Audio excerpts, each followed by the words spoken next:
Alrighty.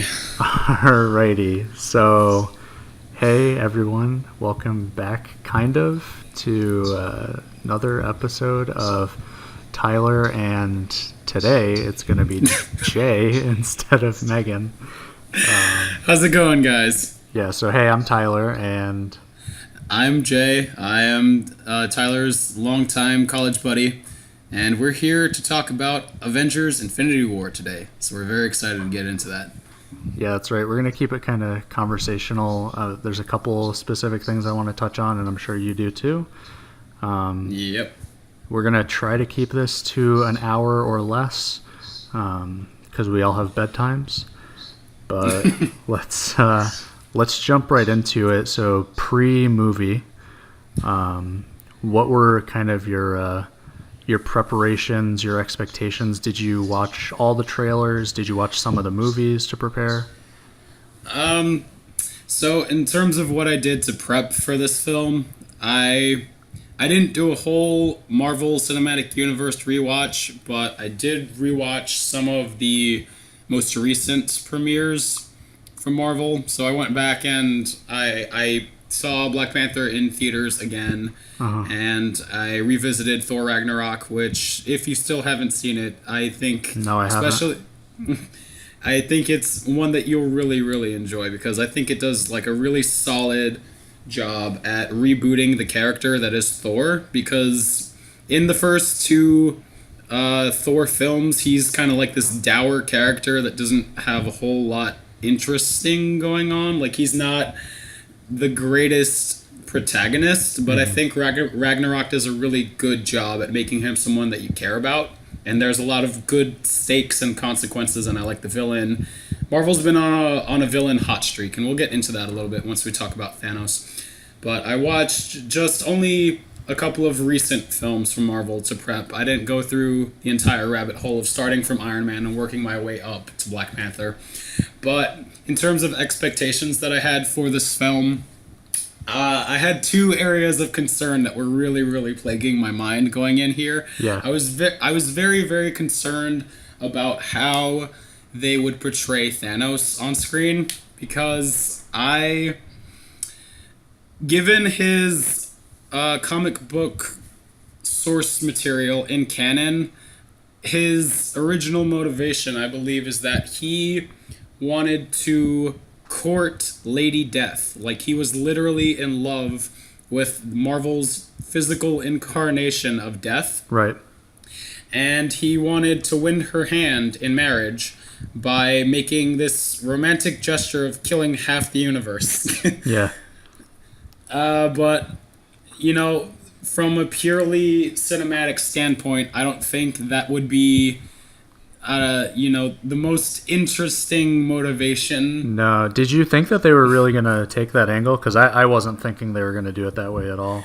Even though I Yeah, knew that that was the original way that it was done, I thought they were going to do something fresh. yeah, I figured that given the way that they've repurposed a lot of villains in modern canon, that they were going to find a workaround with Thanos, and I'm so glad they did because I really think, especially in the script for Infinity War and with Josh Brolin's performance, I think he really knocked it out of the park. I remember in an interview they mentioned how essentially the film's primary character is Thanos, which for an Avengers film you'd think is a little counterintuitive, but it makes perfect sense. Thanos is, in all technicality, the protagonist of this film. It's his journey. Yeah, there was a conversation you and I had kind of before the movie came out, Right. and we had a lot of conversations before the movie even came out. But during one of them, I mentioned that I thought it would be cool if they pulled off this movie kind of focusing on Thanos rather than focusing on other characters. Yeah. But I kind of said like, they're not going to do that. But they kind of did, and it worked as well as I thought that approach would work. Right. And the second concern that I had going into this film is that it would just be so very overstuffed and oddly paced because you have, what, 48 characters total in the MCU right now? Yeah. And trying to create a balancing act where it feels like everybody has some important arc or something to contribute along the way, I think is very, very hard to do on screen, even with a runtime of 2.5 hours. Yeah. But Well, when I was watching this movie, I was literally saying like perfectly balanced as all things should be. as all things should be. We'll get into that and what Thanos does in the names of balance. But I was just so concerned that it would be really difficult for us to latch onto any one particular character, given that it would be so hard to manage all of these characters getting some sort of arc of their own that would be satisfying unto itself. But they broke it up. Like, I think it was recently in Red Letter Media's Half in the Bag review on Infinity War that I think Rich Evans mentioned that the movie is essentially a string of B plots that works together as an A plot. And I think that's a really good assessment of how this film works, like mechanically. Yeah. So we have several like groups of characters meeting up and interacting for the first time, and tracking down Infinity Stones in certain locations of the Marvel Universe, both known and new. And a lot of the interactions that happen there are very, very exciting and fun, and that's the one thing that I was concerned with more than the other two that I mentioned was balancing the tone. Yeah. We get back to balance yet again. That's going to be a recurring theme here in Infinity War. Of course. But with a film as sort of lofty as you expect with Infinity War as the title, you wonder how they're going to make it so that things are both serious and consequential, but also, that classic Marvel kind of lighthearted and humorous. And I think they struck a perfect balance here. And I gotta say, a lot of the humor really worked this time around. I know a lot of people have been having a bit of Marvel humor fatigue every now and again. I know a lot of people like Guardians 2. I think it could be a bit stuffed with jokes at times. Mm-hmm. So I was a little concerned about...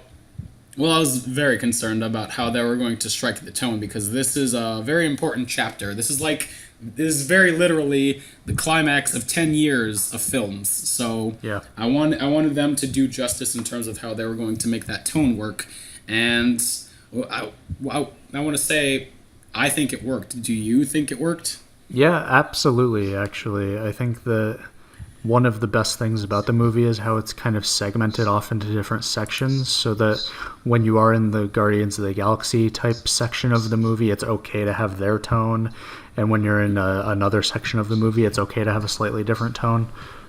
So even if there are some tones that are different going on in the movie, I think that it's okay and it works. And you talked about some of your fears were things like the villain itself and the abundance of characters, and you talked about the hot streak that they're on with villains. Yeah.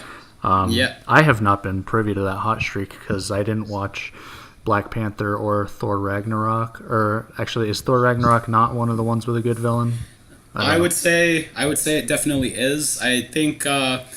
If you haven't seen Thor Ragnarok, the primary villain in that one, her name is Hela, and just to be a little bit on the spoilery side, she has relation to Thor and his family line. Yeah.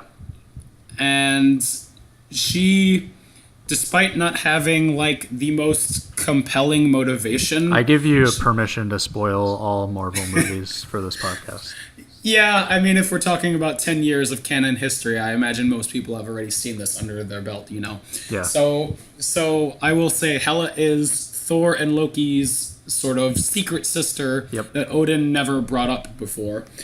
And she was sealed away for a long time because she got really power hungry about wanting the throne for, not Jotunheim, what is it called? Asgard. Yeah. And she was this huge, huge war dog who helped Odin fend off all of their enemies against the frost giants and anyone that came into the Asgardian borders, but she became too much, and Odin locked her away. But then, after the events of the opening parts of Ragnarok, she escapes from that seal, and she immediately just raises the stakes from the first scene she's in by shattering Mjolnir, which is huge because when you think of the sort of defining traits of the character of Thor, you think, thunder, you think long flowy hair, which is also gone in this film. He shapes it up and he looks all handsome and dapper once he gets onto that Colosseum planet. And you think, obviously, of Mjolnir, his hammer. Mm-hmm. And that feeds into one of the best lines in the film, mm-hmm. towards the end, where it's about discovering who Thor's identity is as a person. Because he's being pinned down by Hela, who's, attacking him, and at this point, she's delivering an attack that, burns his eyes out. Yeah. And meanwhile, his mind is off thinking about his father. He's having a vision of Odin, I believe. Yeah. And Odin asks him, "Are you the god of hammers?" Yeah.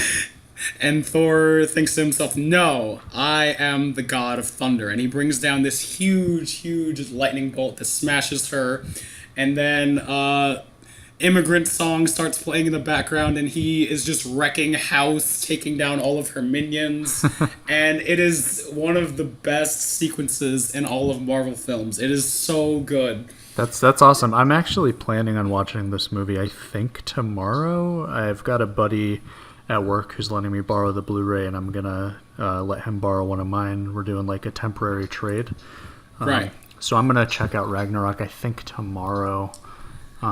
So I'll let you know how I like it, but you've got me kind of amped up because one of the we're moving ahead a little too much here, but one of the breakout stars for Infinity War for me was Thor, and he's a character that I generally don't really care that much about. Exactly. But and I think yeah.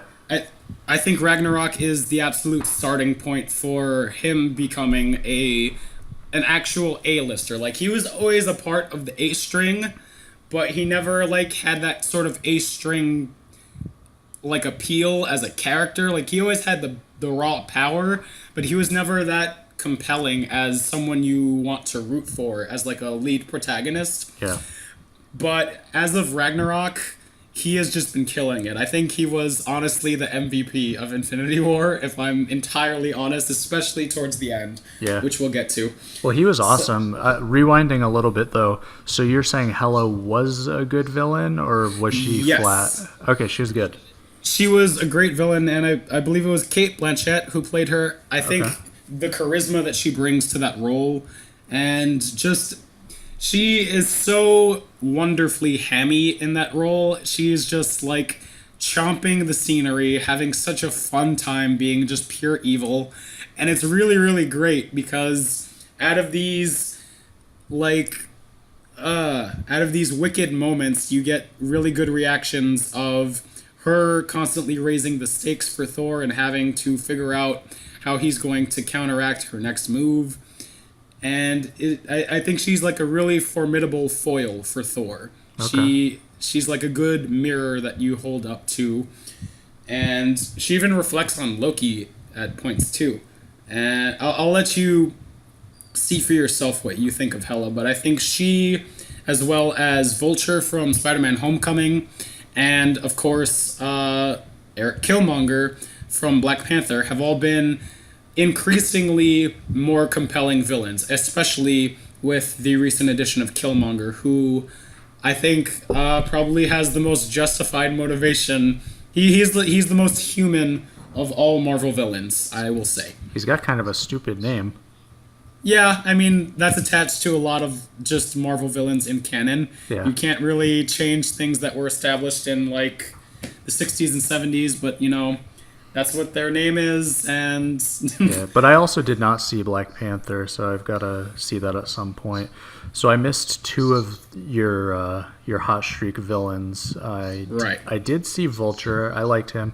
He was I would say he was a hella good villain. He was hella convincing. Oh, I'm dying.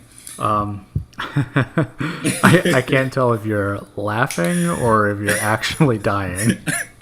It's a little bit of both these days. I've got a bad cough right now. I'm recovering. I strained my vocal cords. I went to Emo Night Brooklyn Classic. a couple days back, screaming my lungs out to all of the greatest 2006 hits. So my voice is not what it usually is right now, but I'm doing my darndest because I want to get this out for you. Yeah, Because yeah. I know this is sort of like a time-sensitive thing where everybody's already talking about Infinity War. Yeah. But in the vein of talking about villains, I definitely wanted to use that point as a springboard to talk about just how pleasantly surprised I was by how much I cared about Thanos in this film. Man. I was so happy with the end result Yeah. because there are so many ways that you could have just made him like, I don't know if you've seen Justice League as of late. No, I never watched it. I skipped it because, why? Why even watch it? Yeah, honestly, it's not worth your money. It, I'm sorry. How I about must my admit, time? Is it worth my time if it's like free, if it's streaming somewhere that I already have? Is it worth my time? I mean, as a jumping off point to how to not make a villain compelling, if you want like a case study on what makes a villain really terrible to watch, then sure. Otherwise, I say don't bother. Okay. But the villain in that film, Steppenwolf, is just like this overly cartoonish, evil for evil's sake, like Saturday morning cartoon villain. It's just really an overt attempt to make a character as like a cardboard cutout that you knock over to have the team learn the power of teamwork and save the day. Like, he has no actual character. Steppenwolf was really, really static and boring and like terribly CGI'd. More like stupid wolf. More like Killmonger. I mean, Killmonger was an actual really good villain, so Yeah, Steppenwolf is just like another stupid name. That's all I'm saying. that too. They're kind of just baked into like the canon of superhero that we have like really dumb names because they don't hold up. But if we like didn't already love Batman from like all of his history, Batman would probably be a stupid name too. Yeah, I mean, that's a thing that they bring up in Infinity War as well. Like, Banner has a sort of comedic throwaway line to himself. He's like, "You guys have an Ant-Man and a Spider-Man." Yeah, I like that line. I gotta admit, a lot of what they did in terms of building relationships with new characters on screen, I think was really, really good. If we break up all of the small different groups of the characters that interacted in Infinity War, I love all of the different like B plots that are going on. We've got Tony Stark and Stephen Strange, as well as Wong and Spider-Man, all working together in their B plot, fighting against wizards and going into space on a donut. Yeah, those jokes are super funny to me. Every time that anybody called anyone a wizard was just like I could not stop laughing when that happened for some reason. Oh man, Tony Stark had some zingers this time around, man. Like when he called Ebony Moss Squidward, I was in tears. Oh my god, I can't even believe that's in the movie. Like when I heard that, I laughed. Like I thought it was funny, but I was also like, what? What? Right? Like that's in a Marvel film now. That will always be a part of Marvel canon now. Squidward. Man, when the part where Spider-Man like joins the fight and he's like, "What's the deal with these guys, Mr. Stark?" And Tony is like, "Well, the one guy is trying to get the magic stone on the necklace from the wizard." Dude, you're embarrassing me in front of the wizards. Yeah, everything wizard related was a home run for me. The wizard jokes were great. Another recurring set of jokes that like always had me in stitches was whenever anytime Thor referred to Rocket as Rabbit. Rabbit, yeah. Oh man, Thor was so good in this film. That's another set of dynamics that I really, really liked. Watching the Guardians play off of Thor, and they're all just sort of admiring his body, except for Quill, because Quill's really like, he's insecure about Gamora fawning over this literal god of thunder on a table right now. And he's feeling inadequate and like just trying to imitate his voice. He does the deep voice. That was so funny. And then they splinter off. That group breaks up into two. We have the unlikely trio, which was some of my favorite parts of the film, was just watching the interactions between Thor, Rocket, and Teenage Groot. Yeah. Heading to... they weren't on Nidavellir, were they? I think that's where they headed. I don't know.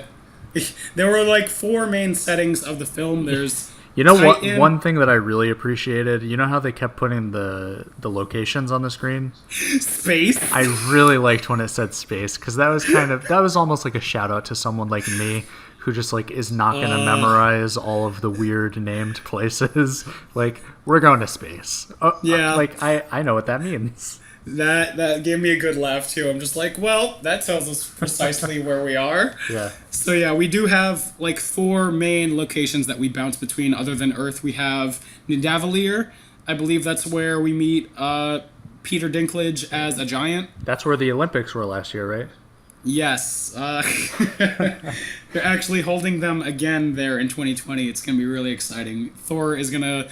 he's going to bring his new Stormbreaker axe, and he's going to throw it the farthest distance, and it's going to be great.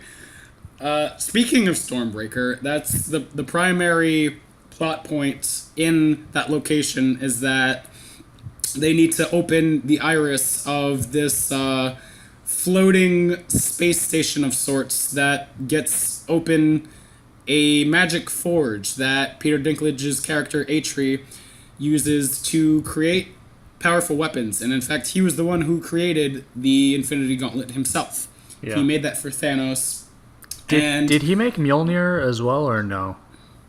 I don't believe Mjolnir was made from one of those molds. Okay. I don't think so.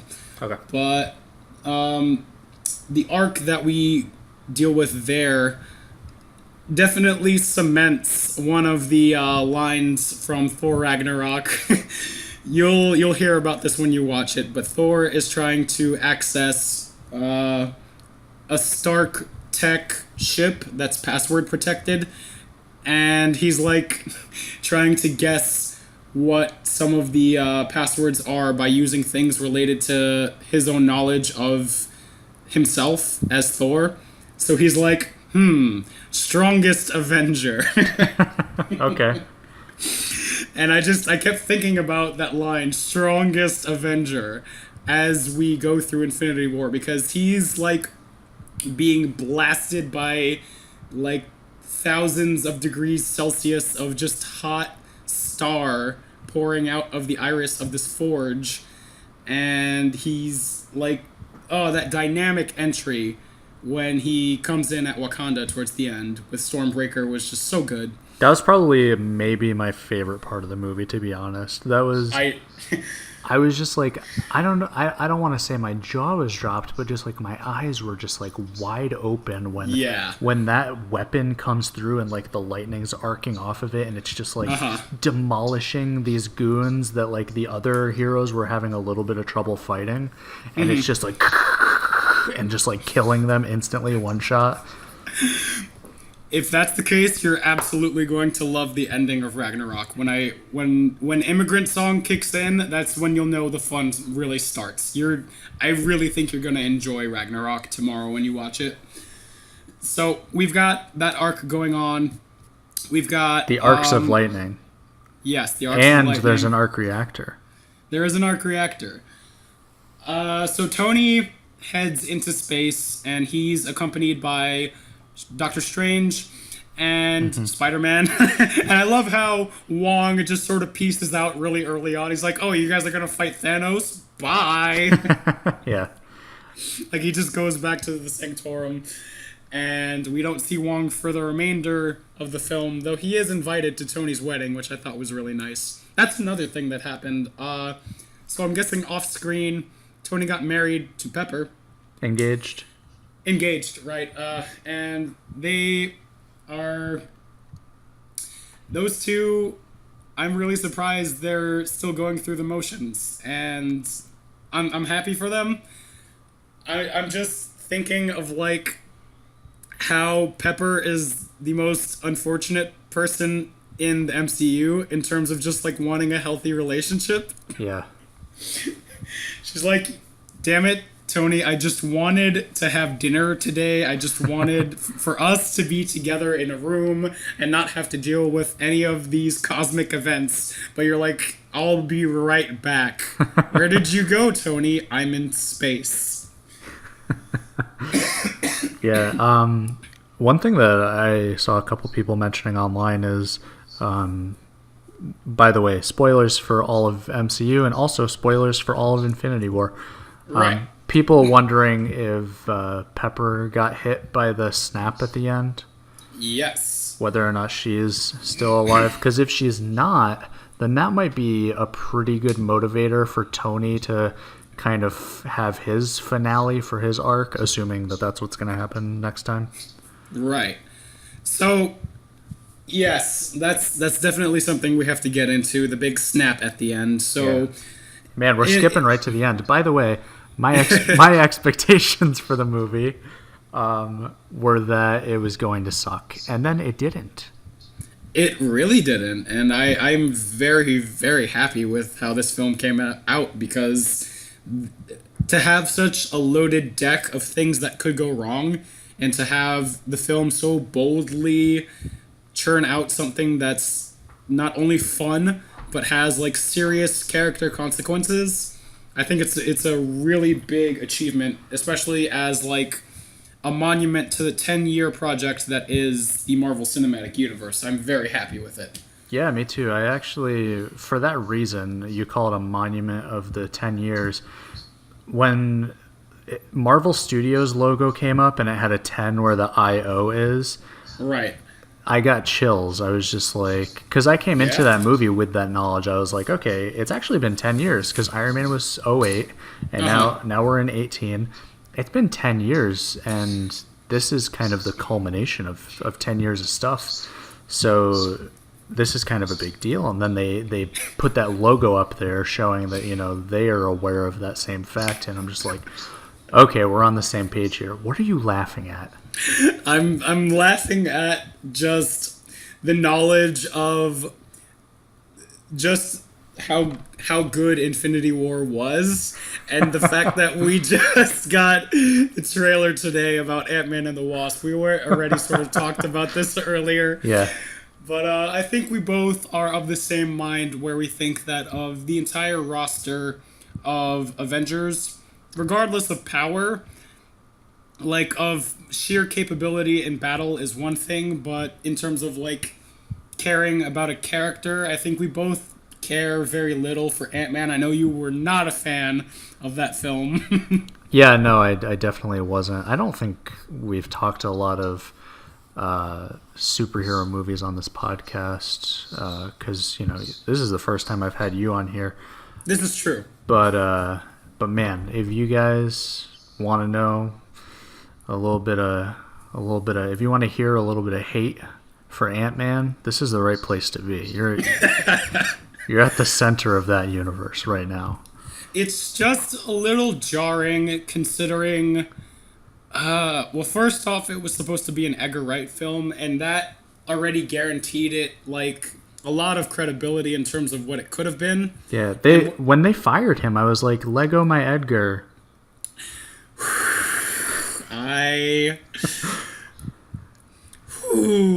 Okay, no, I agree. It was a bad move for them to fire him, and I don't know how much of the movie he had actually already made, but right. That I don't know. That movie just had like bad humor. That's one of the things about these Marvel movies too. That's kind of unpredictable.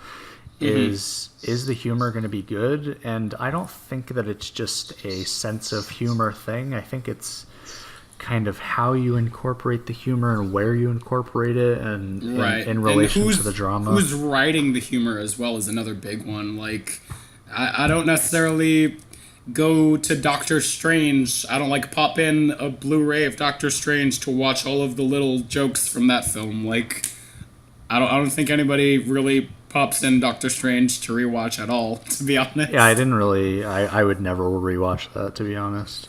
Yeah, That movie was kind of boring to me. I think that is probably like the most just middle of the road acceptable film. Like it's passable. I really I enjoyed that character in this movie, though. A lot of characters that I like never care about. Yeah, I was like, oh, let's see what's going on with them. yeah. I have to admit, Stephen Strange has, well, actually, a lot of Marvel protagonists have the sort of problem where it's not a problem; it's more of a symptom that a lot of them are characterized as being these sort of charming, roguish pricks with a heart of gold. Like you can say that of Tony Stark. You can say that of Ant-Man, of Strange, of Peter Quill. Yep. You know, the list goes on. You got a lot of roguish pricks. Yeah. And in particular, I was not a big fan of Stephen Strange in his own film because I don't know, he was just written as kind of a jerk, Yeah. like to the nines. I know that's part of his character and that's part of the development of the character to see how far he'll come as being this initial jerk, just like Tony was, as this millionaire playboy who actually begins to care about things and saves the world multiple times. But Strange in and of himself, I also didn't care too much for as a protagonist, except for in this film, I think he is remedied a lot by the fact that he can play off of the roguish prickness that is Tony. Yeah. So there's a bit of interplay there between their inner pricks, and it leads to There is a little bit of interplay between their pricks. This is true. I could word things better, but we're off the cuff here. Okay, there's no script. Infinity word. There are like Oh, 14 million ways you could have worded that, but instead you worded it the one perfect way. thank you for giving me that perfect Strange parallel. You're welcome. And that's something. If we're gonna talk about, we'll get into a little bit on the theories of how we think this movie is going to shape up in the next film in the sequel Yeah. of Infinity War Part 2 or Avengers This was Endgame. totally part one. Yeah, This was part one, like, to the max. This is totally a movie where at the end you're like, okay, what happens next? Like, yeah, there's no question about it. This is easily... Because they changed the title. It was originally called Infinity War Part 1, and then they changed right. it to just be Infinity War. Do you think that they did that just to, like, get more people in seats? Do you think it would turn people off for a movie to say Part 1? Well, I mean, there was that trend that Harry Potter brought in Yeah. of like big climaxes being broken up into two parts, and then a lot of film series sort of aped that success. Like we made Deathly Hallows Part 1 and 2, and that sort of contextualizes a lot of the other things that happen in film where they're like, hey, we have a big finale. Rather than just dedicate 2 hours to wrapping everything up, we can make it 4 hours and make twice as much money by spreading the plot half as thin. Yeah. But I think this one is really filled to the bone. I think it's a very meaty plot. Gosh, I'm using bone, meat, and prick. Ugh. I'm gonna bone. Never mind. Okay, I'm gonna bone your prick with my meat. So I think there's a lot that could still be done given what part one established. And I think especially what Strange mentions about going into and looking at all of the different possible realities. I think him seeing that the Avengers only win in one reality definitely informs us that his decision to give Thanos the Time Stone should let us know that that is the one condition in that one reality where the Avengers succeed. So Yeah. they only win contingent that he gives Thanos the time stone for whatever reason. We're gonna see what that is. We'll see in time. We will see in time. And I apologize, my throat is still killing me a bit, so I'm coughing. So I apologize if the audio is getting that in the mix as well. But That's okay. You're allowed to cough. This is a coughing and spoiler allowed podcast. yes, we're on the cough right now. We're spoiler filled. We're cough filled. This is a cough drop and spoiler dropping podcast. We're gonna drop some spoilers and we're gonna drop some coughs And some knowledge on what we think is gonna happen Yeah. in the next parts of the film. So if we rewind a bit, Yeah. so all of the sort of B plots that happen with our characters climaxes to the point where they all meet up in Wakanda, Yep. and Thanos gets hold of. He has 5 stones at this point, and here's just a little side comment. You got a lot of stones on you, kid. Oh man, Thanos. I mean, have you seen the chin on that man?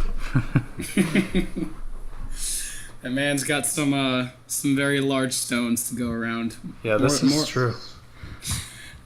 But at this point in the film, there were a lot of things that I noticed as well in terms of like how they edited certain things that were in trailers, but in not the final edit of the film. Like in the Battle of Wakanda, for the trailer of the film, we see Hulk running alongside Cap and Bucky and T'Challa and Black Widow. Yep. But he's not actually there in the final cut of the film. He's inside of the Hulkbuster actually as just Banner, and that's Banner's whole arc for this film, is that he's confronting Hulk's like sort of insecurity at being beaten by Thanos so early on in the film, Yeah. which was really surprising. And he says, "Fine, I'll do it myself." Oh gosh. And then he slips onto the mechanical death machine. Yes. Yeah. I noticed some Thanos parallels there. Yes. So basically, what the movie is trying to tell us is that Bruce Banner is definitely going to be the bad guy in the next movie. Yeah, man. I mean, he's going to get the Infinity Gauntlet, and the power is just going to corrupt him. Well, who else can put on the gauntlet? Nobody except for the Hulk has the hands for it. So here's what's going to happen. Here's my fan theory. So in the next movie, the Hulk is finally going to come out. It's going to get the gauntlet, and then that's going to be our villain for the rest of time. Excuse me. Forget Mephisto, forget Doctor Doom, forget MODOK. The new villain following Thanos' inevitable demise is just going to be Hulk. Yeah, that's right. So, prior to the Battle of Wakanda on Titans, on Thanos' homeworld of Titan, Yeah. we have the B plot with the Guardians meeting up with Tony and Strange and Peter, and they put together this plan in order to take the gauntlet off of Thanos. Yep. And though this was Star-Lord's plan that he concocted, that apparently would not suck, Yep. he is ultimately the one who we can blame for the ending, let's just say. I mean, if he had restrained his emotions for a couple more seconds, we probably would not have had half of the Marvel Cinematic Universe just evaporate into dust. Yeah, so that's actually a really important thing to touch on, because this starts to dip into some of my complaints about the movie, which are few and far between. And I don't know, maybe this is not a complaint for you. Maybe you thought this was in character for Peter Quill, but the part where he, freaks out and, hits Thanos in the face when they seemingly are going to get the gauntlet off of him. And Right. like the whole universe and like reality depends on this moment. It kind of seems a little silly, and it seems like just somebody doing something because the script needed them to do it. Right. It just made me mad, and it makes you like not really like Star-Lord that much. I don't know. Yeah, What did you think? you felt like it was a plot contrivance just so that Thanos could succeed in the end. Yeah, that's exactly what I felt like. I felt like it would have been a better scene if that didn't happen, but he still got the gauntlet back anyway, or he like, woke up in time and, kept the gauntlet or what have you. But having it be caused by Peter freaking out emotionally, I don't know. For some reason I have trouble understanding these people acting erratic when they get emotional, and I understand that's how people are in real life, but some of these situations the stakes are just so much higher. Right, where we can't afford to have your little emotions get in the way of something so large. This is humanity we're talking about. Yeah. Existence, not just humanity. It wasn't even stakes like that in Civil War, but honestly, I like Civil War, but I really did not buy Tony getting mad at the end when he finds out that Bucky killed his parents. Yeah. Something about that, just the idea of like, oh, you were brainwashed and you killed my parents, but now you're not brainwashed anymore. Wow, I should really kill you. Like, that doesn't make sense. It makes no sense. I think it's something that happens in superhero films where you have to go off of what's in canon, and a lot of what's in canon is just ultimately plot for the sake of moving forward really cool action on occasion. So, like, having superheroes fight each other, we have the backdrop of some political conquest like the Sokovia Accords, some plot contrivance that gets the people punching each other. It's all in service of the people punching each other, and that's definitely something that's going to move along a scene like what happened with Star-Lord. It's going to get us to have our heroes knocked out from a position of where they're on top. Yeah. But it also comes at the expense of feeling a little bit contrived in terms of character motivation. I mean, I understand Peter's specific point of view. I mean, he sort of had the same erratic reactions with Yondu in the first film when he was talking about, like, being abducted very early on. Like, he got emotional and was about to try to attack Yondu there, even though he was, like, being held at, like, arrow point. Yeah. So, yeah, I can buy Star-Lord doing that, but I just think it was obviously a dumb thing for him to do in that moment.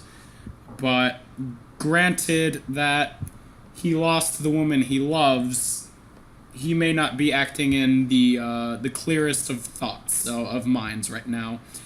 And that's something that I thought was really interesting as well, that it wasn't just Peter that was in pain over the loss of Gamora. In fact, that's really the crux of why I think Thanos was a far better character than I thought he would be. I thought he had a lot of gravitas because his motivations were rooted in something a bit more grounded and personal, and that was trying to bring about a world that's different from the one that he was raised in. Yeah. A little bit. Like, he was raised on Titan, where people were massacred, and he is sort of like this radical eco-titan where he's just doing a natural... I don't know if natural selection is the best fit term here. It's sort of just like a random selection. I know you don't like the word random a lot. Because it doesn't even make sense. But let's call it random, okay? Mm-hmm. So killing off 50% of the population there will definitely get rid of a lot of the suffering that is going on from those people. But, it's also an inhumane way to go about solving a problem. I know a lot of people have been throwing out the criticism of, if Thanos has the most powerful gauntlet in all of existence, why doesn't he just snap his fingers and create infinite resources rather than killing people? It's a great question. But, ultimately, again, this is a superhero film, and we have to think about it in terms of moving forward the plot and the action and our characters. So we wouldn't have a conflict if Thanos just got the stones and said, okay, free food for everybody, like you wouldn't have a film. It would Yeah. not be Infinity War, it would be Infinity Feast, and nobody's trying to watch Infinity Feast. I don't know, maybe I strike that. I'll watch like a good 2 hour cut of like T'Challa and Hulk and Cap and Falcon just sitting at a table and just eating shawarma quietly. Or just like a hot dog eating contest, which Hulk would win because he would have the Infinity Gauntlet. You're right, because he is the villain now. I He can mean, create an infinite hot dogs, an infinite space in his stomach. Space. so in Oh, regard, wait. I just want to say real quick yeah, that I totally understand that, like, it's a superhero movie, so maybe a question like, why doesn't he just make infinite resources, maybe is not a valid question. But I do want to counter and say that I think it's a very valid question. I think that, within the rules that are set up in the movie, if this guy can control, space and time and reality and blah, blah, blah, blah, blah, then right. maybe it makes more sense for him to, I don't know, do something else. Like, I just feel like I don't necessarily have the answer, and I don't have to have the answer, but I do feel like the idea of a person getting a device where they can make anything happen, and the thing they choose is to kill half of everyone because of overpopulation, like, that's like a genie comes out of a bottle and is like, I'll do anything for you. And you're like, oh, okay, like, I'm a really, like, kind-hearted person. I want to do something great for the world. Let me end world hunger, but I don't want to just end world hunger. Let me kill. Let me just kill like half of everyone, and maybe that'll solve the whole world hunger thing. Wouldn't you think to maybe want to solve it a different way? It just comes across to me as maybe not the best choice for Thanos' motivation. I feel like they could have come up with something better. I don't think that this is terrible, and I am able to look past it, and I didn't even think of that during the movie because I'm stupid or something. But I'm thinking about it now, and yeah, that is kind of weird that that's the thing he wants to do with the gauntlet. Yeah. Really? I mean, it goes into like personal ideology, and I think it's reflected in his home world. I think on Titan there was a similar sort of culling that happened, and I think he mentions that his people were slaughtered indiscriminately. But then he wanted a way in order to kill off just people without having emotion come into play, Yeah. which is rather ironic because in order for him to kill people, he has to put his emotions into play. That's like his entire arc on Vormir with the Soul Stone, Yeah. in which he has to make the sacrifice of choosing the daughter that he adopted and sacrificing her by throwing her off a cliff. So I think, for the purposes of his motivation, radical eco-terrorism is kind of in line with the sort of environment that nurtured him. But, it is a thought experiment of, why, of all things, would you want to kill in the order of balance, right? Like, Yeah, especially when, you have like basically infinite power, so you don't have to do that. You could probably exactly. probably solve the problem a different way. Like, I mean, yeah, all things considered, you don't even need all 6 stones in order to solve that problem. I mean, with the Reality Stone and maybe the Time and Space Stones, you could solve that problem without having to make an all-powerful gauntlet retrofitted from a forge made on a planet of giant dwarves. Yeah, you know what actually would be interesting and would be an even more humane way for him to kill everyone? Because keep in mind, he doesn't really kill anyone, he just like erases them from existence. Right. But in that same spirit, wouldn't it have been interesting if he erased all of their history from existence? So Yeah, so if he erased Spider-Man and then also nobody could remember that Spider-Man ever even existed in the first place. then it's as ethical. I mean, there's ethnic cleansing and then there's ethical cleansing. And I think that one is more of the latter. Yeah. That's like trying to get rid of a problem while not having the problem actually affect anyone else, Yeah. therefore making the problem a non-problem. Yeah, I mean, yeah, if Thanos really wants, like, I don't know, honestly, if Thanos wants anything, he can just will it to happen, so Yeah. the whole killing half the universe thing is really hard for me to buy, but, you know, I do buy it, but it's a little bit of a reach when you start thinking. Yeah, it's a logical leap in terms of how you would go about fixing the problems of the universe, but in terms of having a villain who is understandable in his motives and his methods and his emotions, I think it's a perfect workaround for what would otherwise be a really, really convoluted reason for him to kill. I don't think that guy tries to impress girl by killing the universe is a very interesting thing to watch on screen. That's just like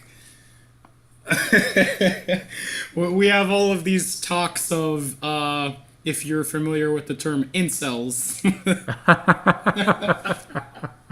You think Thanos is an incel?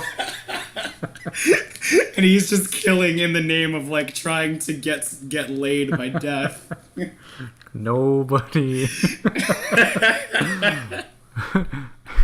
If he was a true incel, the half of the universe he would kill would all be women. Oh, I'm dying.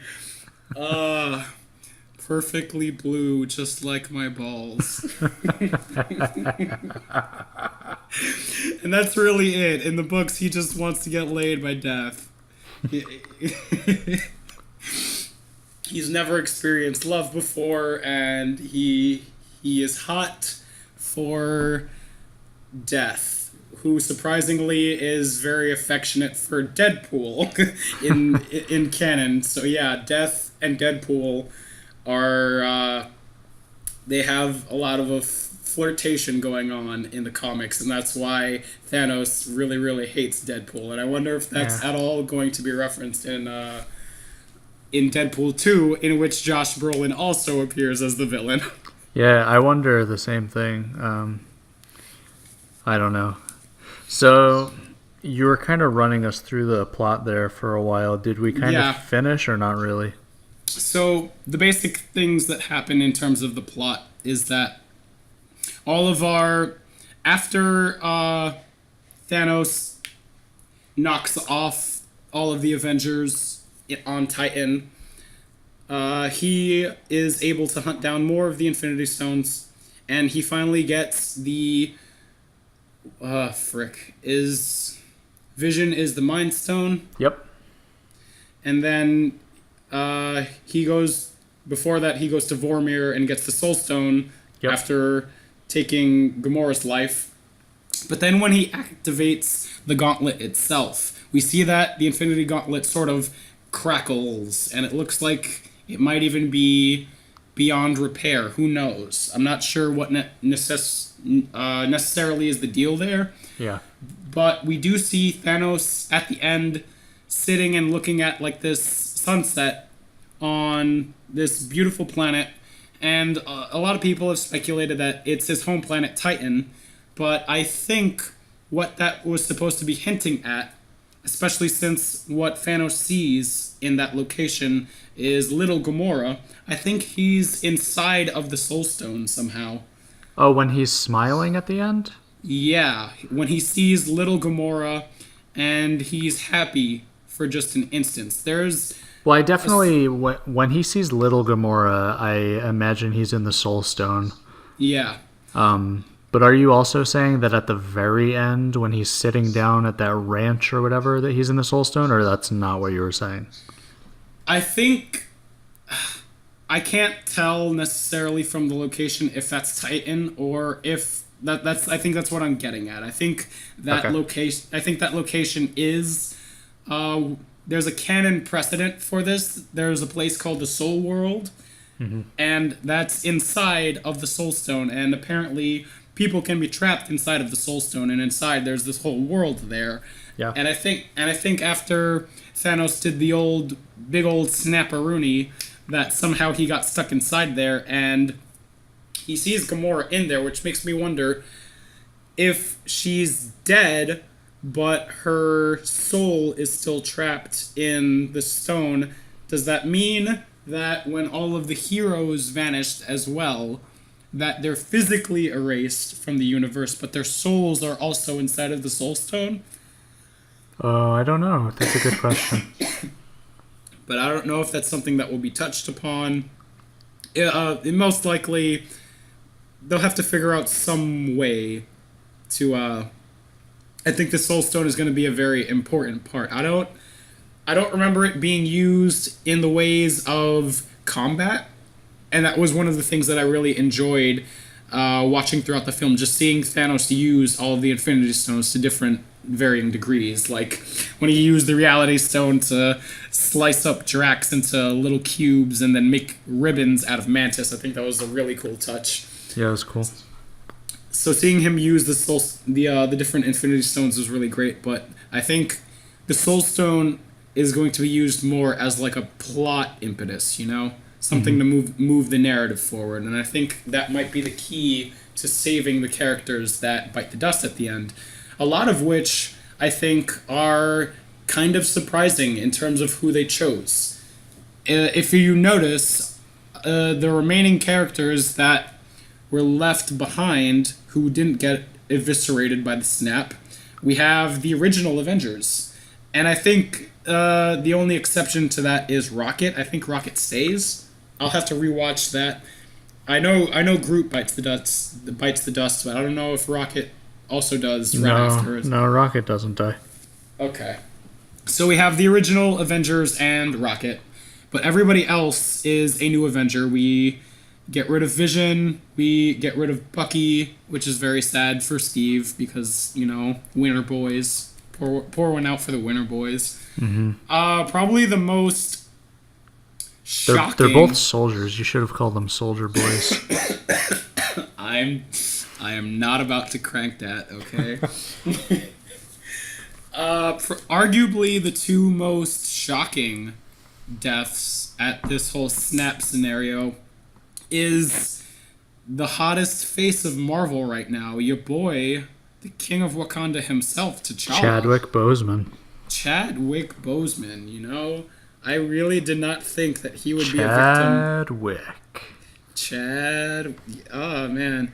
Chadwick, John Wick. I think there's definitely potential for a crossover there, Yeah, I think so.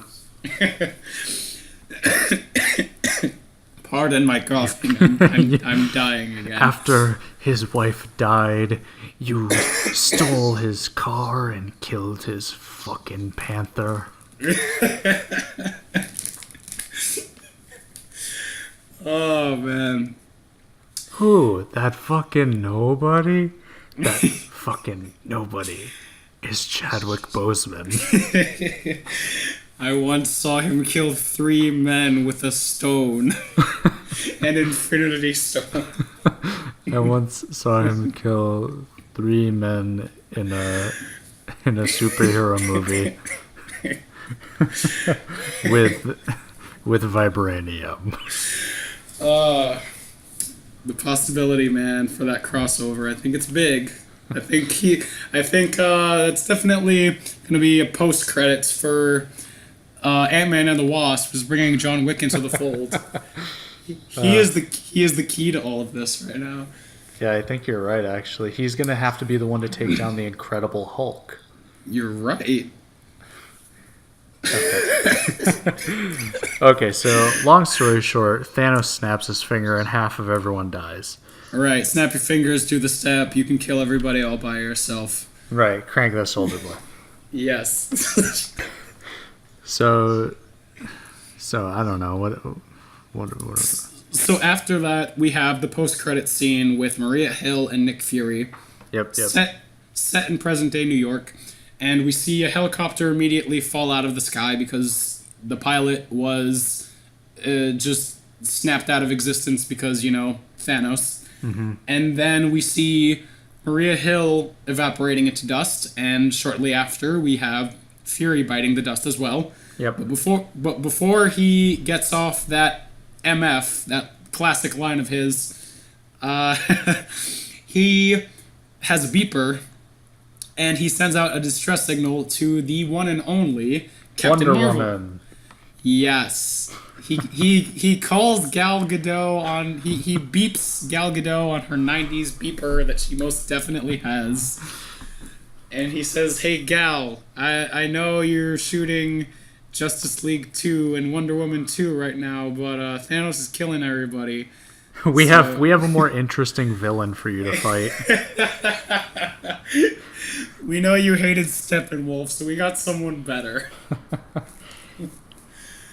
But no, we've got Captain Marvel in the fold, and she is probably going to be instrumental in resolving this plot. I think Tony, I think Strange, I think Captain Marvel, and maybe even Adam Warlock might be instrumental in taking down Thanos in Infinity War Part 2. I only say Adam Warlock, A, because he was hinted at the end of Guardians 2 with that post-credit scene, and he canonically has a lot to do in terms of wearing the Infinity Stone and wielding it and fighting. So, is he getting his own standalone movie? Not that I know of right now, but Okay. I know that there have been talks about.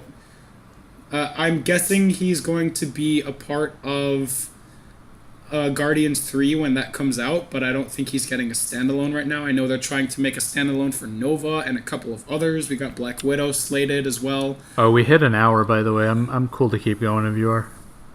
Yeah, I got a little bit of steam left in me. We can talk a bit about leading up to Captain Marvel and what we think is going to happen in the next film, even though we sort of touched on that. So I think since Captain Marvel is confirmed to be set in the 90s, I think I wonder if that's like a weird thing where we have Fury using a beeper because he's trying to contact her in the past? Question mark? I don't know. I was actually wondering the same thing. Because if she's from the 90s, that's fine, but she doesn't have to still have a beeper today because she's not. Yeah. She's not still in the 90s, so that's an interesting question. Yeah, so I was wondering, there's probably going to be a lot of time-related shenanigans in Infinity War Part 2. And Carol Danvers is definitely going to be someone important in terms of moving the plot forward, and I'm excited to see how Brie Larson is going to take on that role. I believe it comes out March 3rd, 2019. Okay. So that's going to be 2 months before we get the Part 2 of Infinity War. So for the slated releases that we have Ant-Man and the Wasp, which I'm going to give it due credit. I think it's, going to be something to... I'm not going to watch it. Yeah, that's fine. I'll give you the play-by-play. I'm beholden to Marvel right now. They kind of own my wallet. I'm in this universe for the long haul, so I got to see everything, even if there are a couple of duds along the way. The Infinity Wallet. Yes. And all of the Infinity bills. The Infinity loans. All of these Infinity loans are weighing down my Infinity Wallet. I mean, that is a very big mood, I'm not going to lie. I do have a lot of A lot of loans there to be dealing with. Oh, my voice is cracking. I'm sorry. Give me a second. Oh, I Oh, apologize to anyone listening to that. That was yeah. not. It's okay. Nobody's gonna listen to this ever. That's fine. We've got like, I don't know, 4 viewers tops.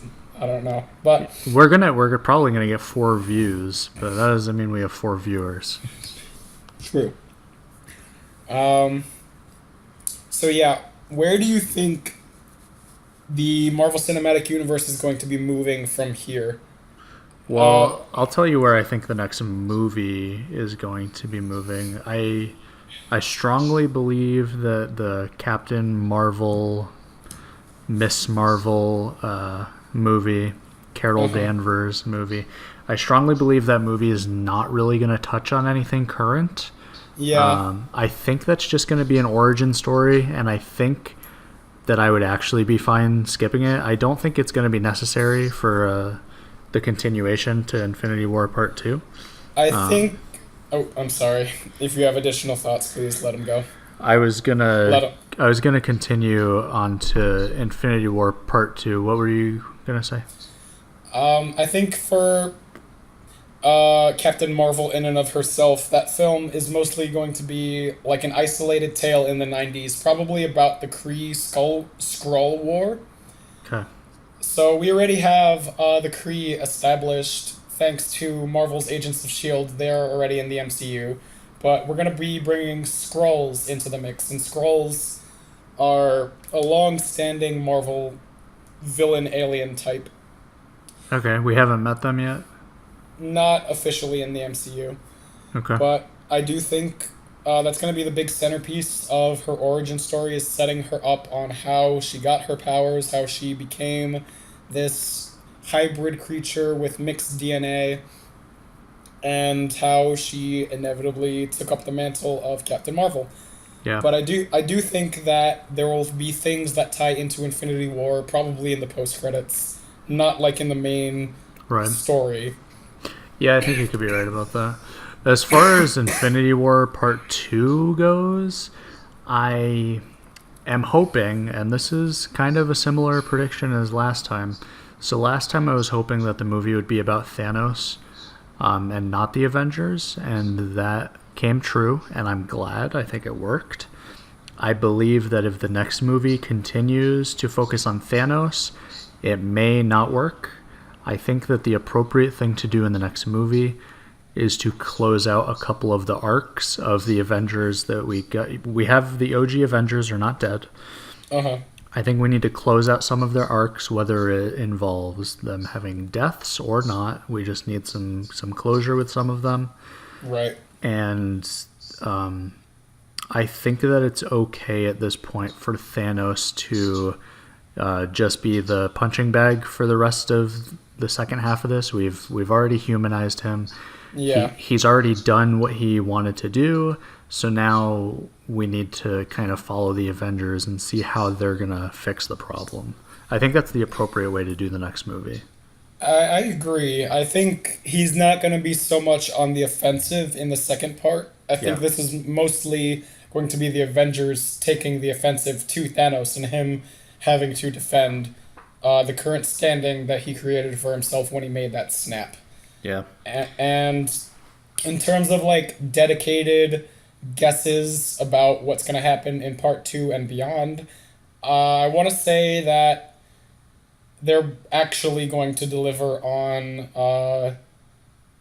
Well, if you're listening to this, you were warned about spoilers. So there was the whole fake out with Tony Stark's death, which I thought would be a very, very fitting end to his arc, minus the reactor. Uh, uh, Barely even know her. yes, thank you.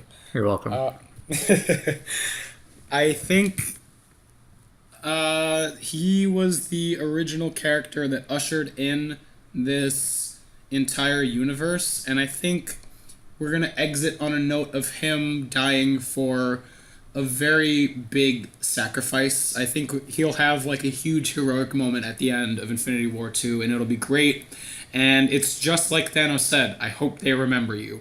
Because think of it. He's just a man with technology. Like, the fact that this Mad Titan knows about you, and, like, consider for a second all of the people that have gone up against Thanos 1v1 or in any capacity. The Hulk got pimp smacked the heck out of Dodge 5 seconds into the film.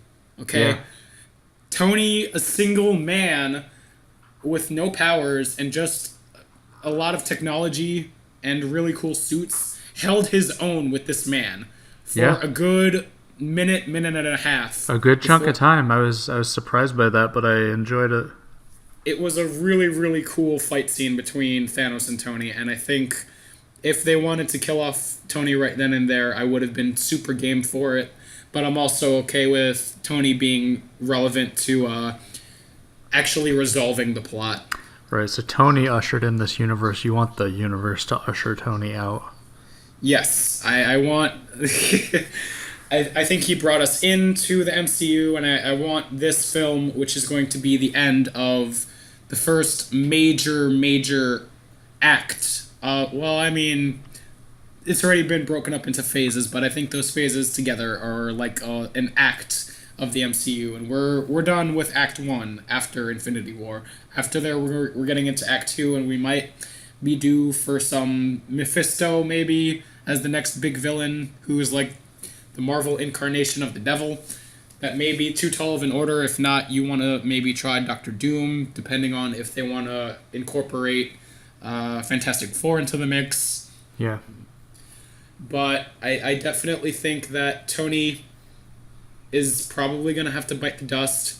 I think Thor is going to survive. At least I hope so, because he's too cool. He's way too cool right now, and I'm really, really rooting for Thor. He's my MVP of Infinity War. I really hope Thor makes it. I think I was trying to mention this earlier before, but Thanos had 5 stones on the gauntlet in Wakanda. Mm-hmm. And my boy, Steve Rogers, went toe-to-toe with that man on nothing more than just his strength alone. And that man had 5 stones. Think of that. I know freaking... Cap only has 2. And they were frozen for many years. So, man, those Speaking of took... Steve Rogers, man, I am Steve Rogers.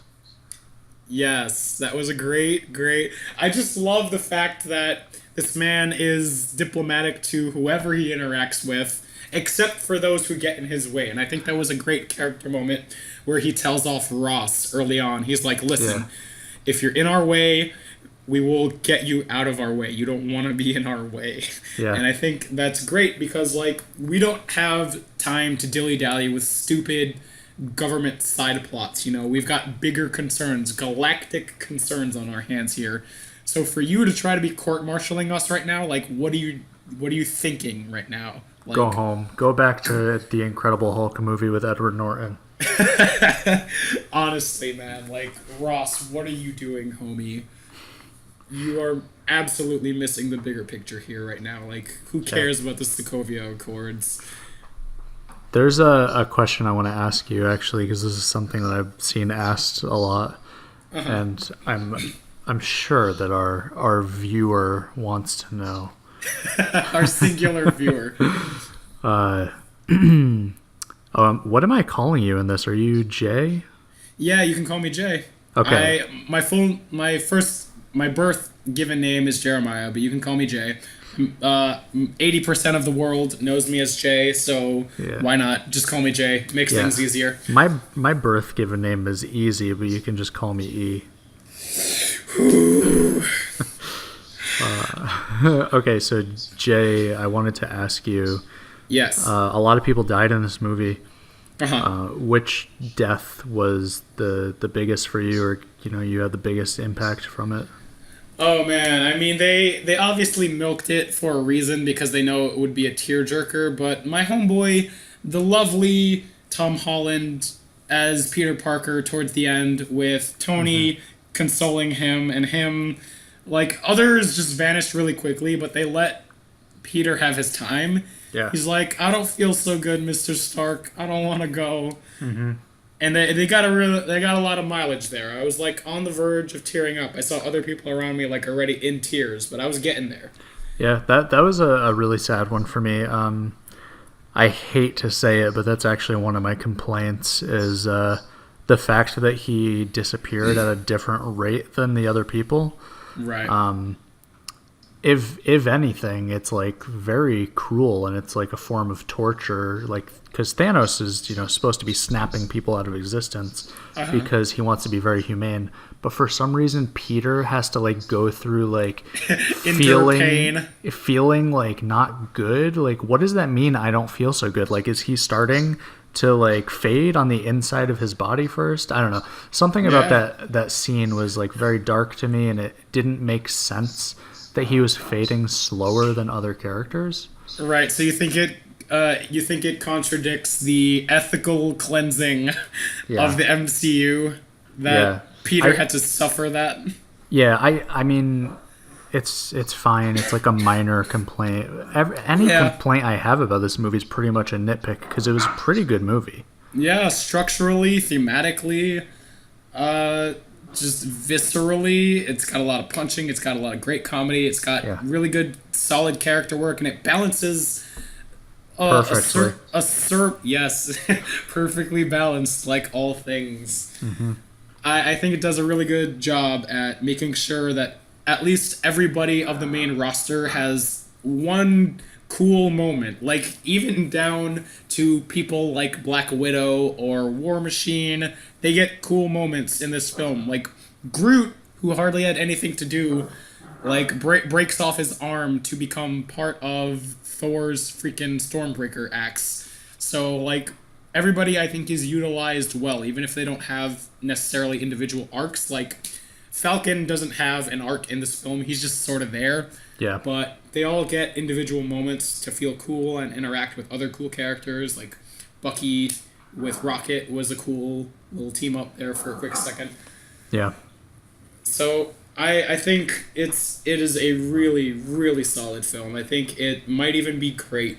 It's been a while since I've called Marvel films necessarily great. I think the last, like, I guess I would extend great to Black Panther as well, because I think it does a really, really great job.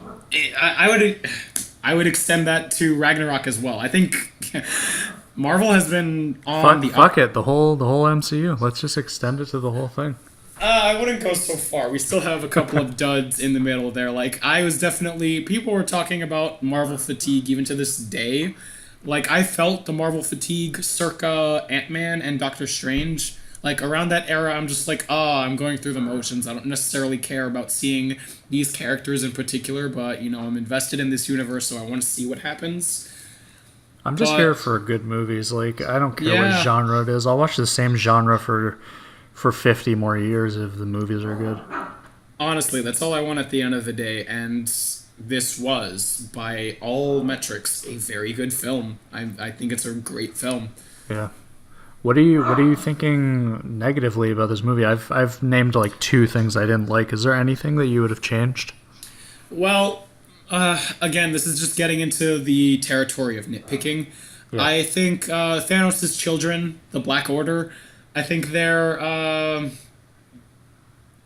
you hardly even hear their names, so you can't even like call them out. The only one I can remember, like off the top of my head, in terms of having their names mentioned in the film, is Ebony Maw. Squidward, yeah. Yeah, Squidward. I know the others are like Proxima Midnight. Like, they all have names, but I don't necessarily think they're referred to by name in film. I'll have to watch that again. And they don't have...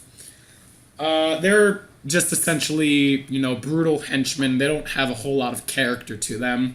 And I think that's just a side effect of just how stuffed we are for characters. So introducing 4 new mini-bosses means you don't have a lot of time to develop them as people. Yeah. So that's understandable that they didn't get, like, a lot of time. I think Ebony Maw is probably the most developed out of all 4 of them. He gets to play off of Strange and Tony, So he gets a couple of like brief character moments where he gets to display the kind of person he is, but the other three are kind of devoid of that. So the Black Order, kind of flimsy in terms of their characters. Yeah, I agree with that.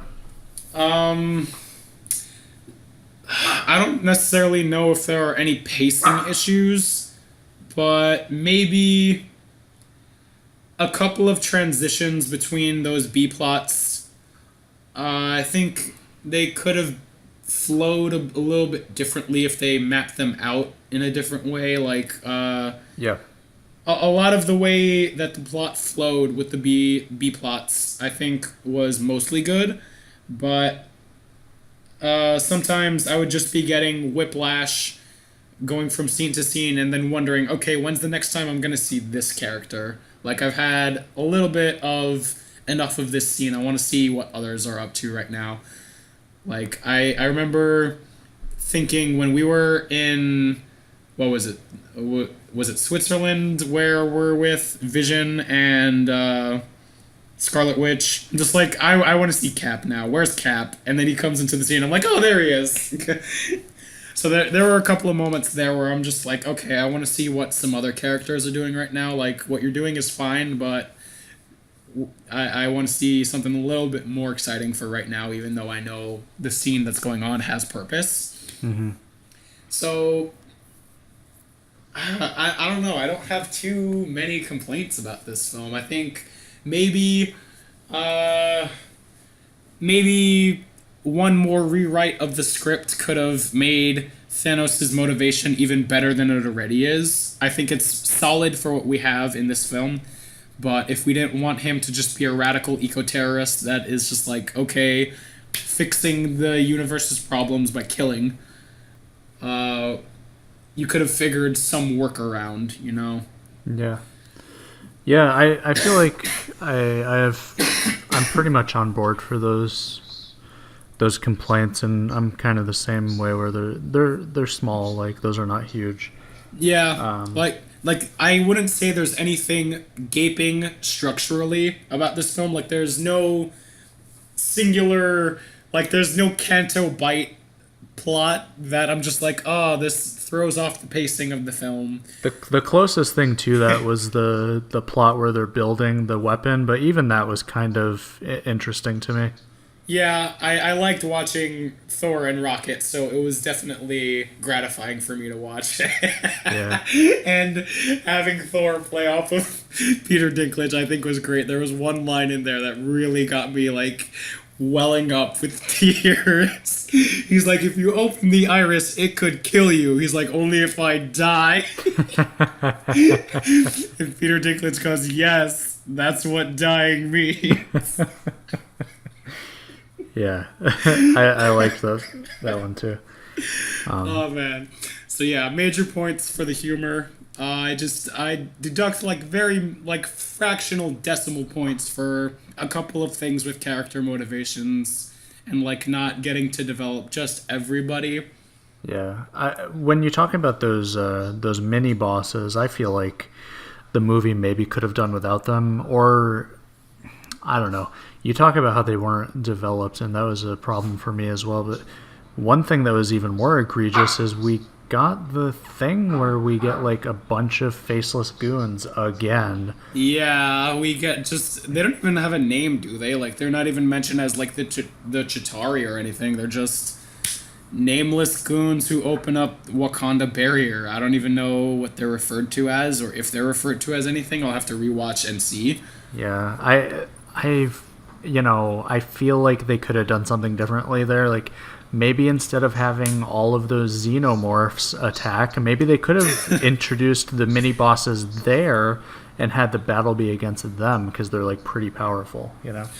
Well, I think it's just a matter of spectacle. People see Wakanda and all of its soldiers, and they want a huge number of people up against a huge number of enemies. Yeah. And the easiest way to implement that is by having disposable grunts that are nameless and faceless.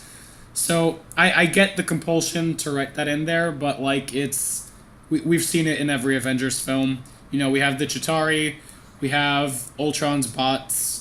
Yep. We have these guys, but you know, again, it's only. Hi, Figgy. Yeah, just ignore him. I love your dog. Also, Yeah, hi, happy freaking birthday, buddy. It's past he's midnight. he's screaming. Oh, thank you. I appreciate it. Viewers, if you're listening right now, it is currently 12:05 a.m. on May 2nd, 2018. That means Tyler is officially 25 years old. That's right. I was actually born at 1 o'clock though, so Well, thank you for stealing all of my thunder. I was trying to be nice. you're welcome. What? You're not the god of hammers. You're not the god of thunder. You're the god of hammers. You're You're Justin right. Hammer. Yeah, man. What if Odin was like, "What are you, Justin Hammer?" Oh, man.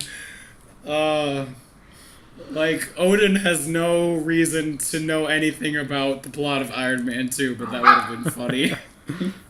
Okay. We're almost at an hour and a half, and it's midnight, and that's kind of when we wanted to finish up. So Yeah. we're gonna pretty much close this out. But any final thoughts? Would you recommend people go see this movie if they haven't?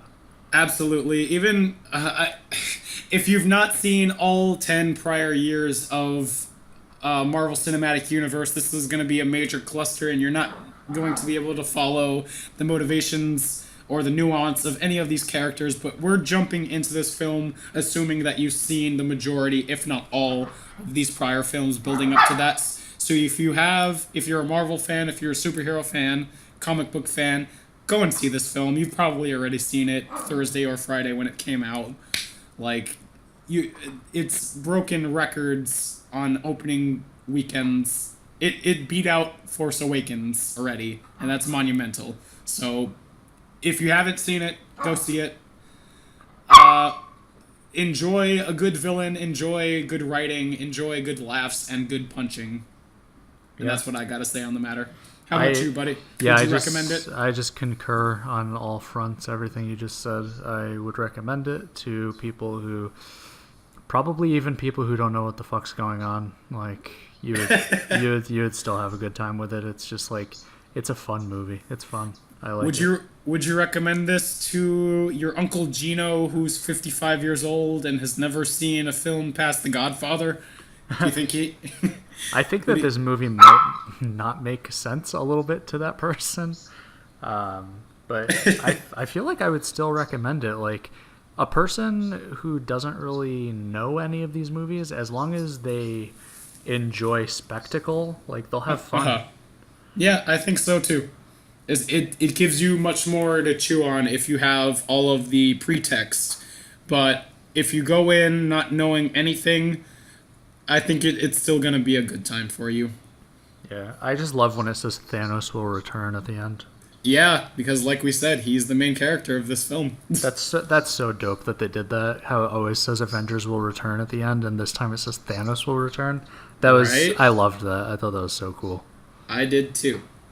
So I'm excited for Infinity War Part 2, man. May of 2019. Yeah, You excited? You excited for that? You'll be 26 by then. I'll be there opening day. And I will fly out to see it with you. Maybe. Yeah, maybe. All right, so I think that covers everything we wanted to talk about today. So thank you for having me on your podcast, buddy. I love you to pieces. Happy birthday. Thank And, you. Yeah, we will. We're gonna definitely wax poetic about Star Wars soon. Oh, absolutely. I have a lot of words to say about that particular franchise. Oh my gosh. Too many words. Let's not start right now. Yeah, we could tangent forever. But for now, thank you for tuning in, guys. Yes. All right. Peace. All right, take care.